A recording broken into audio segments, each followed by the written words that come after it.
Rojbaş, sibê heştê Adarê ye.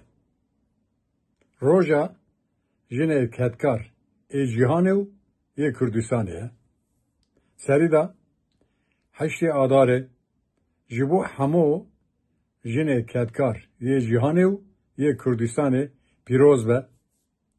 Em hêvî û armanc dikin ki sala 2025 ji bo jinê ketkar ê bindest bibe sedema vekeviyê, azadî û rizgarbûyînê.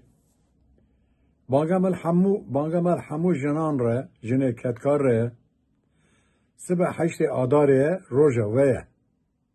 Bi girseyî, bi daxwazê xwe, bi armancê xwe derkevin qada. Armanc û daxwazê xwe li dijî çevsandina kapitalizmê û devleta dagirker bi girseyî bînin ziman.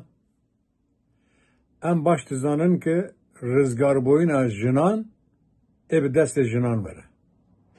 Rizgarbûyîna jinan ê bi destê jinan û bi hemû civatê mêr û jinan ê were.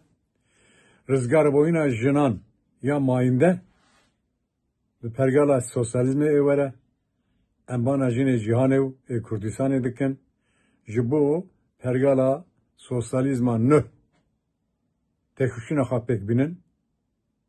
Zor spas.